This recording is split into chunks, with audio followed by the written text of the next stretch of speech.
Bonjour, ici au Forum des associations de Sucé-sur-Erdre. Aujourd'hui, nous recevons maintenant Olivier. Olivier de Partageons nos idées. Bonjour Olivier. Bonjour. Alors, Partageons nos idées, expliquez-moi un petit peu. Donc alors Partageons nos idées, c'est un groupe qui a été à l'initiative d'un élu.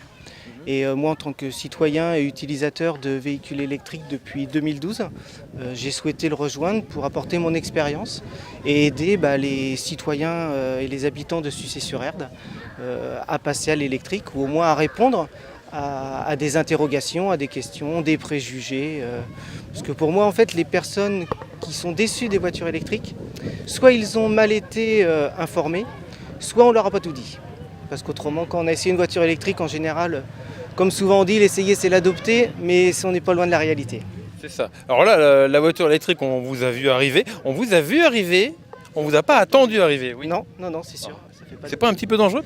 Alors c'est pas dangereux parce qu'en fait, sachant qu'on n'est pas entendu par les personnes qui sont autour, piétons, vélos, on fait 2 fois plus attention. Et voilà, on fait beaucoup plus attention, sachant qu'on n'est pas entendu. Alors certaines voitures émettent un léger petit bruit en fait lorsqu'elles roulent à basse vitesse, ce qui permet qu'elles soient entendues.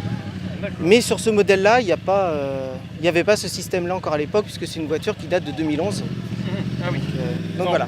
Alors l'objectif de l'association, c'est de partager, c'est de prêter les voitures électriques? Alors, on les essaye, on peut les faire essayer. Moi, je peux faire essayer ma voiture à qui le demande en fait. Il y a eu un petit article qui était passé dans le fil de l'Erdre sur lequel j'expliquais en fait ma démarche de partager en fait mon expérience pour aider les futurs acquéreurs. D'accord, ensuite pour que les gens puissent acheter une voiture électrique en toute confiance.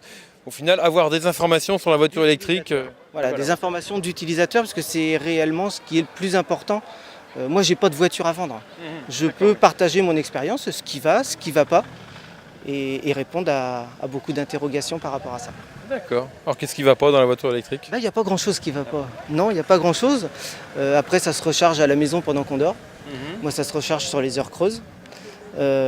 J'ai une petite autonomie, j'ai 120 km, mais comme la plupart, 80% des personnes font moins de 80 km par jour, ça suffit largement au quotidien. Après, pour les vacances, soit on loue une voiture, et puis on fait les grands déplacements. Mais au quotidien, c'est formidable, c'est silencieux, on ne pollue pas en l'utilisant. C'est simple à recharger, puisque n'importe quelle prise 220 volts recharge la voiture. Après, ça dépend de la capacité de la batterie. Plus la batterie va être importante, plus ça va prendre de temps. Mais on n'est jamais à zéro en fait quand on arrive, ou de manière très rare. D'accord, c'est assez rare, jamais à zéro. Donc on ne fait pas que ça, il y a une partie aussi sur l'éclairage, pour passer au niveau de la commune sur de l'éclairage à LED. Il y a aussi pour les habitants, il y a une petite valise qui va être mise à disposition de certains habitants pour réduire leur consommation dans leur maison d'électricité, au niveau éclairage, plein de bons gestes en fait, réduire la consommation d'eau. Donc c'est une valise qui va être proposée dans les mois à venir au niveau de la commune pour certains habitants avec un petit mode d'emploi pour un meilleur comportement, réduire sa consommation d'électricité, d'eau pour essayer de préserver un peu la planète, quoi. D'accord, effectivement, il faut y penser à préserver la planète. Pour avoir des petites idées de chiffres, combien coûte une voiture comme celle-là? Alors, elle est en location en fait. Il y a beaucoup de leasing sur ces voitures-là. Donc, chez Peugeot, par exemple, pour ne pas faire de publicité, elle est à 99 € Par mois.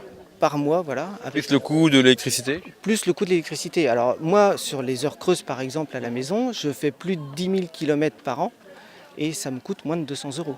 Ah, effectivement, c'est intéressant. Moins de 200 €. Moins de 200 € pour plus de 10 000 km. Alors après, le coût sur les voitures électriques, on l'estime entre 2 et 3 € pour 100 km.